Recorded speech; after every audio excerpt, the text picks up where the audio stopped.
Olá, pessoal. Eu sou Áurea, coordenadora do Grupo Filhos de Sião. Quero começar apresentando a você esse grupo de oração que começou há 34 anos. Este mês de novembro a gente celebra 34 anos do grupo de oração. E quero contar primeiro para você como é que a gente começou. Nós começamos o nosso grupo de oração há 34 anos com pessoas, casais que tinham filhos pequenos, a gente tinha os filhos pequenos, e que queriam um grupo de famílias, um grupo de oração de famílias. A gente começou esse grupo numa casa, depois fomos para um salão, até que fomos para lá na Igreja Divino Espírito Santo.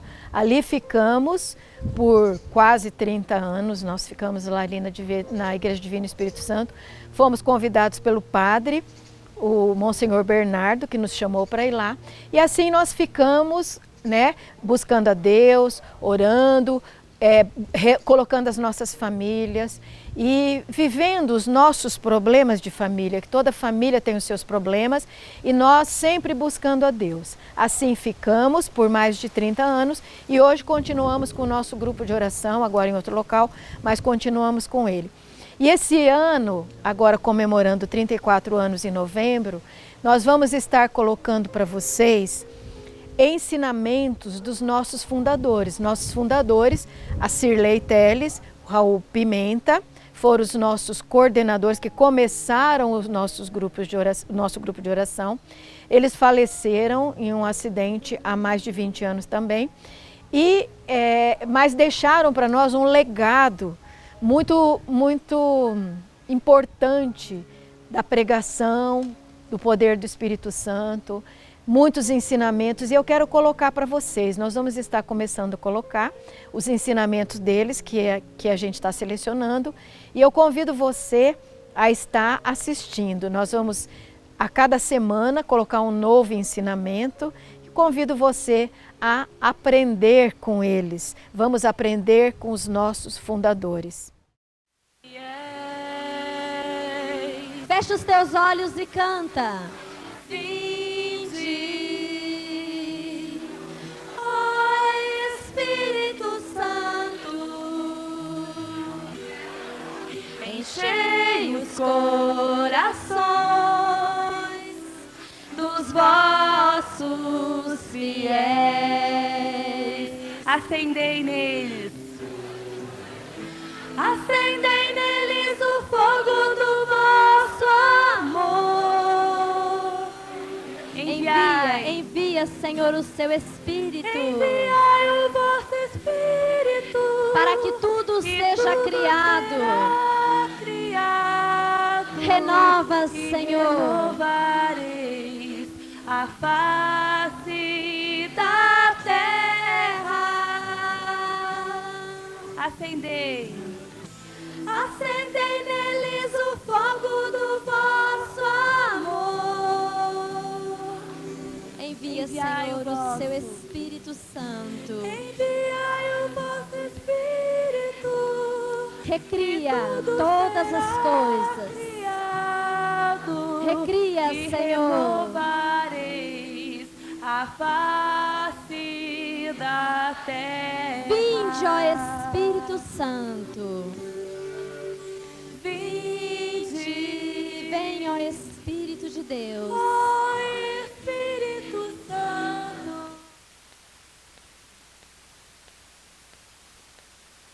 E os corações.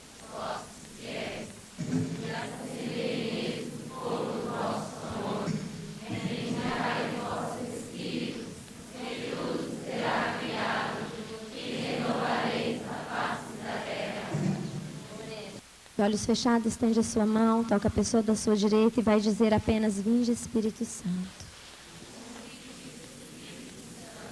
Vira para o outro lado e diz: vinde, Espírito Santo.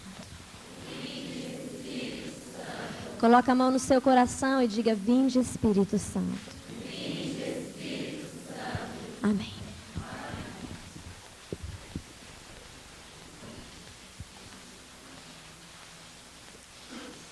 Em alguns lugares que eu vou, eu gosto de dizer, e talvez eu já tenha dito aqui, e se eu já disse, eu vou repetir, que o homem espiritual conhece as coisas que são do espírito.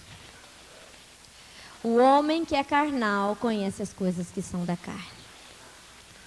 Aquele que é espírito, aquele que é da carne, não compreende as coisas que são do espírito, porque só podem ser reveladas pelo Espírito Santo. E por isso, nós pedimos: vinde Espírito Santo, para que Ele possa revelar aquilo que não pode ser conhecido pela carne, mas que é revelado diretamente ao nosso espírito. Amém? Sejamos, pois, homens e mulheres espirituais. Nós vamos conversar um pouquinho sobre as duas dimensões da liderança: a dimensão horizontal e a dimensão vertical. Nós vamos começar falando um pouco sobre a dimensão vertical, apesar dela já ter sido dita aqui por cada um daqueles que veio aqui na frente, disse da dimensão vertical, mas que nós precisamos meditar um pouquinho mais. Eu comecei pedindo que vocês falassem, que vocês partilhassem com o irmão a sua primeira grande experiência com Deus. Eu me lembro que uma vez nós íamos ter um curso de evangelização e nós convidamos algumas pessoas para trabalhar nesse curso de evangelização. E quando nós fizemos a reunião dos servos, nós pedimos: partilhe a sua grande experiência com Deus. E algumas pessoas tiveram que pensar um pouquinho. E algumas pessoas não tinham muito o que partilhar. E é importante nós pararmos para pensar: será que eu realmente tive uma grande experiência com Deus? Moisés, um dia, teve coragem de ir um pouco além do deserto, diz a palavra, e ele teve um encontro com uma sarça que ardia e não se consumia. Não é verdade?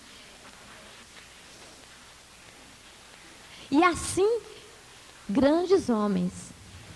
Eliseu viu Elias ser arrebatado ao céu num turbilhão de fogo.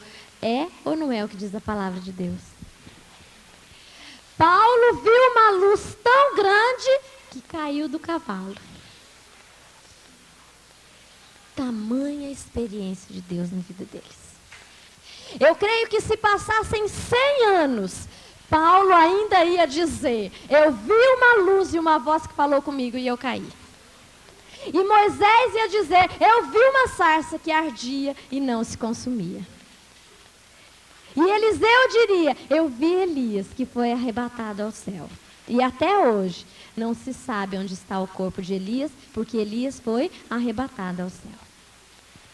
E assim muitos tiveram na sua vida uma tamanha experiência de Deus. E eu quero começar dizendo que muitos de nós, e por culpa nossa, estão tendo mínimas experiências de Deus. E vão dizer assim: porque rezaram por mim e eu senti uma alegria. Foi muito pouco essa alegria, irmão. Você viu uma sarça que ardia e não se consumia? Você viu um turbilhão de fogo? Qual foi a tua grande experiência de Deus? E depois eu disse assim para vocês: olha, tá certo, você teve uma grande experiência de Deus. Qual foi a última? O Israel, acho que foi o Israel, já disse assim, que cada vez que Moisés subia ao monte, o seu rosto brilhava. Diz que uma nuvem, todo mundo via os raios lá na montanha onde estava Moisés, é ou não é? Que Moisés falava com Deus.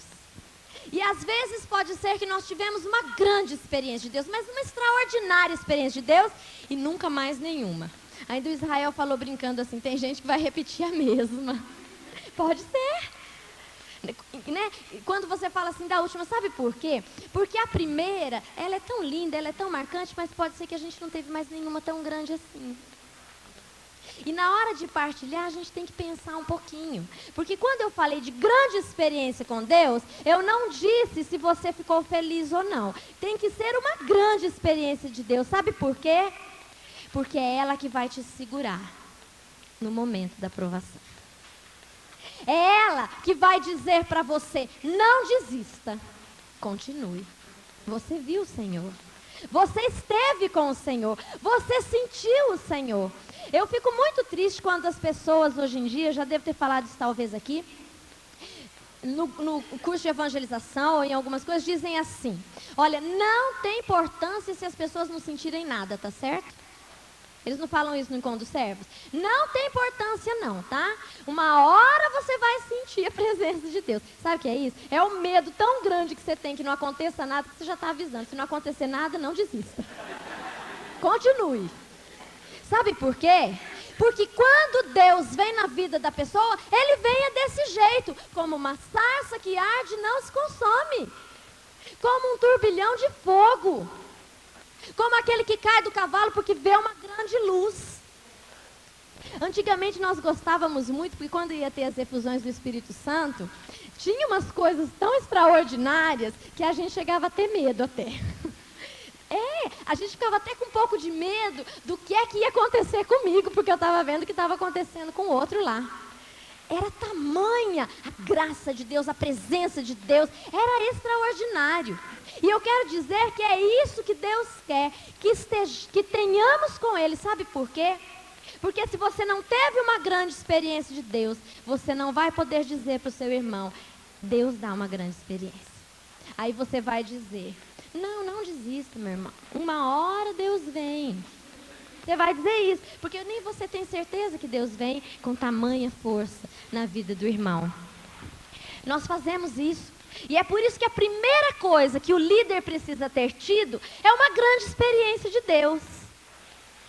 Eu me lembro que eu tinha uns 14 anos e eu acho que Deus já me chamava e eu ia em um monte de reunião. Tudo que era reunião eu ia atrás. E era numa casa e eu não me lembro o que a pessoa dizia, mas ela dizia assim, quem quer o dom de línguas? É só pedir. Aí eu pensei, bom, não sei o que é o dom de línguas, eu não sei o que é isso, mas se é de Deus eu quero. Eu me lembro disso. E aí uma pessoa veio rezar por mim, e ela começou a rezar por mim. Eu senti um fogo tão grande vir sobre mim, que a pessoa tirou a mão e disse, me queimou. Tamanha graça de Deus naquele momento. E eu comecei a falar em línguas sem saber o que era. Mas mais do que falar em línguas, foi aquela graça, aquele fogo de Deus que vem e arrebanha aqueles que são para Ele.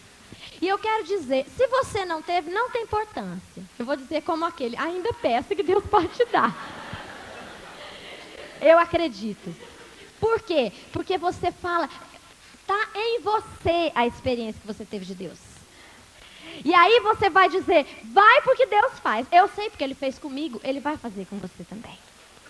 Então, essa é a primeira coisa que o líder precisa ter, essa grande experiência de Deus. Só que ele não pode ficar na primeira grande experiência. Ele precisa continuar tendo grandes experiências com Deus. Uma vez uma amiga minha, hoje ela está na Alemanha, ela disse assim, eu estou muito triste, porque ela disse que lá é muito difícil o cristianismo. Ela disse, eu fico muito triste quando eu tenho que recorrer ao baú de coisas velhas. Eu corro lá para buscar um pouquinho da experiência de Deus para me manter viva aqui na Alemanha onde eu estou. E muitos de nós líderes estamos recorrendo ao baú de coisas velhas e dizendo assim, há 20 anos atrás Deus fez isso. Às vezes eu já me peguei fazendo isso também, tá? Olha, eu já vi Deus curar 15 anos atrás, né? Lá, o paralítico que eu vi, gente, faz tempo que eu vi, viu? Eu testemunho, mas faz tempo, viu? Faz tempo que eu não vejo isso de novo. Preciso dizer a verdade, não tem que ser autêntica, lá a Áurea falou, né? Preciso falar a verdade. E eu falo lá no grupo, mas gente, não foi hoje que eu vi, faz tempo. Eu sei que Deus pode, porque eu vi. Mas Deus quer fazer hoje. Deus quer fazer na vida do líder hoje. Nós precisamos ter com Deus uma dimensão vertical. Eu e Deus. Esse relacionamento com Deus. É esse relacionamento com Deus que me impulsiona a estar com Ele, a estar no grupo de oração. Sabe por quê? Porque quando nós perdemos o sabor, nós começamos a não querer mais fazer as coisas. E aí tudo fica grande. Ah, mas daí então eu tenho que estudar para a prova. Eu não vou no grupo de oração não, sabe porque o grupo de oração é um saco. Eu não quero admitir que ele é, mas ele é. Então eu começo a colocar coisas no lugar. Porque no início, fala a verdade, você fazia tudo e ia correndo para o grupo de oração. É verdade ou é mentira? Você largava tudo, você corria fazer as coisas, era chuva, era sol, era de noite, era de dia, era de carona, você ia por quê? Porque o seu coração ardia e você tinha desejo de estar com Deus, você ia. Quando esfriou, aí ó, eu tenho prova, ou então, né, hoje tá ruim, vai passar o último capítulo da novela, hoje eu não vou. Vou perder, depois não vou ver mais esse capítulo, não é? Tudo toma uma proporção muito grande. Por quê? Porque aquele ardor do nosso coração foi se apagando, foi diminuindo. E é por isso que a palavra de Deus diz que nós precisamos estar ligados à árvore que é Jesus. Eu não vou pegar as passagens, né? São bastante, depois vocês pegam na apostila. Mas a palavra de Deus diz que eu preciso estar ligada à árvore que é da onde eu recebo a seiva. E Deus com certeza quer que nós, pessoalmente, tenhamos grandes experiências com Ele. A cada dia. Eu quero dizer para você que a cada reunião do seu grupo de oração, precisa ter uma experiência com Deus. Claro que de forma diferente, nova. Porque Deus é sempre novo. Não é sempre igual, mas sempre você tem que ter. Porque é aquilo que vai dizer, Ele está vivo. Eu sei que Ele está vivo. Eu sinto. Eu vejo. Eu me relaciono com Ele, Deus está vivo. E o líder, e agora eu quero falar aqueles que estão à frente de algumas pessoas, que ninguém aguenta um líder velho, de coisas velhas. Mas aquele que testemunha que hoje Jesus está vivo. E que hoje eu posso ter com Ele uma comunhão íntima. É tão bonito quando a gente... vocês ouviram? Não é bonita a experiência das pessoas? Vocês ouviram aí. É que as pessoas não têm oportunidade de vir aqui na frente contar. Mas é bonito. Cada um teve uma coisa diferente de Deus, não é assim? É uma coisa tão nova, tão extraordinária. E se a pessoa lembra, é porque foi marcante na vida dela. Pode fazer 20 anos, que nem no meu caso. Se eu tinha 15, 35, 20 anos. 10... 5, 2, 1 mês, não importa, não importa.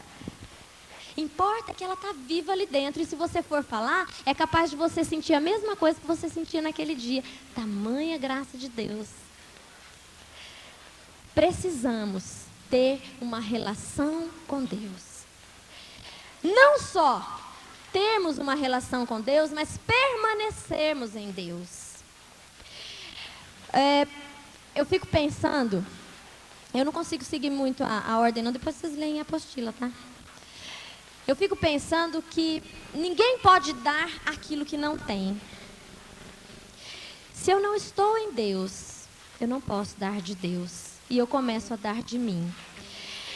É muito comum, e eu fico assim, fico muito triste, porque eu vejo isso, que as pessoas vão...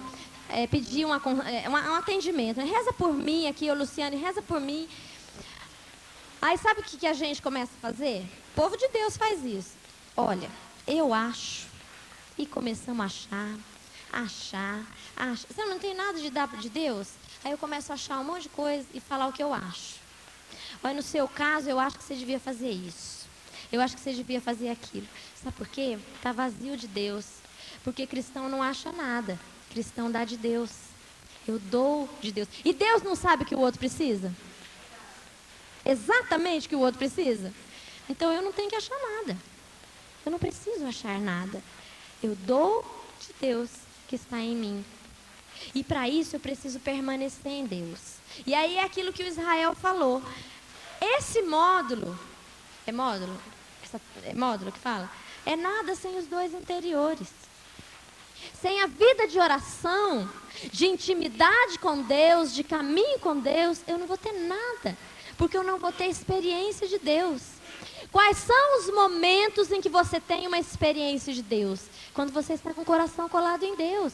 Mesmo que fazendo alguma coisa, mas o seu coração está orando. Você está em Deus e você começa a ter experiências de Deus. Às vezes pode acontecer de você levantar naquele dia de manhã e sentir a presença de Deus tão grande, tão firme em tudo que você está olhando. E aquela alegria que invade o seu coração, que não tem explicação, é uma alegria que vem de Deus e está aí, está em operação dentro da gente, está em operação dentro de nós. Agora é interessante, e eu escrevi ali, que existe nessa dimensão vertical a gratuidade de Deus. Deus é quem dá. Eu não exijo de Deus que Ele faça nada. Deus dá. E dá para quem quer e como quer. Deus te chama a ser líder. Você vai ser um líder como? De 5 pessoas? De 10? 50? 1000? 2000? Um ginásio inteiro de 40 mil que nem lá o Padre Marcelo? Não importa. Você está nas mãos de Deus. E você vai cumprir aquilo que Deus quer. Paulo, será que é Paulo? Será que eu não vou falar besteira? Saiu de um lugar para pregar para o eunuco, não foi Paulo? Fala aí, quem sabe? Felipe, obrigada. Ele saiu de um lugar para o outro para pregar para uma pessoa. E não se sentiu diminuído por isso. E não se sentiu menos por isso. Porque ali estava a vontade de Deus. O líder nessa dimensão vertical é aquele que sabe a vontade de Deus. E porque ele conhece a vontade de Deus, ele pode cumprir a vontade de Deus. Se o meu coração não está em Deus, eu não sei qual é a vontade de Deus e eu começo a dar tiros para todos os lados. Aí eu penso assim, quem sabe um deles atinge o alvo. Então eu começo, pá, pá, pá, pá. Eu vou fazer isso, vou fazer aquilo, vou fazer... Um vai dar certo, alguma coisa vai dar certo.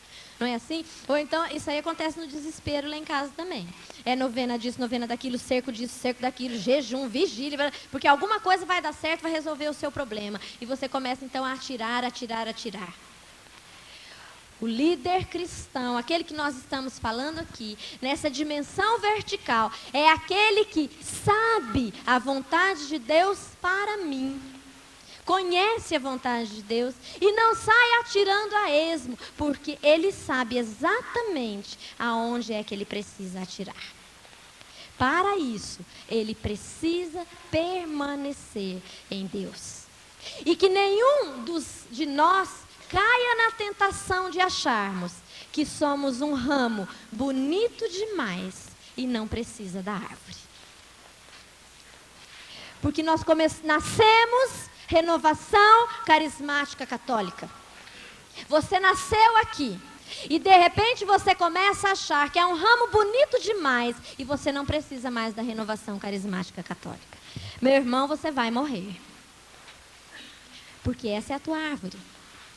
E se te faltar a graça, e se te faltar os dons, toda a beleza que é esse ramo vai murchar. A não ser que você vá se implantar em outra árvore. E não será mais Renovação Carismática Católica. Tudo bem, vai ser outro movimento. Mas nenhum ramo sozinho pode estar belo, frondoso, majestoso, se não estiver ligado à árvore. E a nossa árvore é Jesus Cristo, através da Renovação Carismática Católica. Aqui eu nasci e só sei dar frutos nos dons e graças do Espírito Santo. Cada um de nós tem que achar o nosso lugar como líder. Sabe, é muito comum, eu fico muito triste de ver muitos líderes que vestem roupas. E aí a Luciane não gosta dos dons. E eu digo para ela, eu também não gosto muito, viu? Tem importância, mas a gente fica aqui porque tem música legal. As pessoas são alegres, a gente vai conseguir um montão de amigo. Esse líder não produz bons frutos. Tem que estar ligado àquilo que Deus te chamou. Essa é a dimensão vertical que já foi dita aqui, ó. A Áurea veio e falou do líder, o Walter veio e falou de Pedro, o Israel falou do líder e a santidade, e todos nós falamos, sem Deus nada podemos fazer. E que isso não seja da boca para fora, porque às vezes a gente fala isso, mas continua fazendo tudo como a gente quer, né? É tão comum a gente falar, não, sem Deus nada podemos fazer. E eu quero dizer para você assim, quer saber se Deus está com você? Olha os teus frutos. Eu não me preocupo, não, com as pessoas que fazem as coisas. Eu digo assim, quer saber se é de Deus? Vou falar igual aquele estou copiando da Bíblia. Espere ver os frutos. Tem muito grupo de oração sem frutos, estéril. E eu quero dizer, o princípio é a dimensão vertical. Não estão colados em Deus. Sabe por quê? Eu posso falar aqui na frente coisas muito bonitas. Não estou dizendo que estou falando, mas eu posso dizer coisas muito bonitas. E não produzir fruto algum. O fruto vai ser nulo, zero. E pode ser que eu não fale coisas tão bonitas assim e que produzam muitos frutos. Sabe por quê? Porque não depende de mim, depende da graça do Espírito Santo. E Deus vem naquele que está nele. Jesus falou assim, vai que eu vou atrás realizando. É ou não é? Jesus não falou, eu vou realizar e depois você fala, bem que eu falei que ele ia fazer. Não, ele diz, vai, ora pelos enfermos e eles serão curados. Vai primeiro, expulsai os demônios. Vai, ora, expulsa os demônios que os homens serão libertos. Não é isso que diz a palavra? Quer dizer, Deus honra aquele que está nele. Eu estou em Deus, então Deus vem e honra o nome dele que eu proclamei. Não é me honra, não. Tem gente que se confunde nisso e pensa que Deus está me honrando. Não. Deus honra o nome que eu proclamei, que é o nome dele. Por quê? Porque eu estou nele. Só que eu também não saio dando tiros a esmo. Não é assim? Falando besteira em nome de Deus. Eu também não faço isso. Eu dou tiros certeiros, rumo ao alvo. Essa é a dimensão vertical. Curva sua cabeça. Não teve uma grande experiência de Deus, você vai pedir. E se você teve uma grande experiência de Deus, e a última que você teve faz muito tempo, você vai pedir, Senhor, que sempre eu possa ter uma grande experiência da tua presença.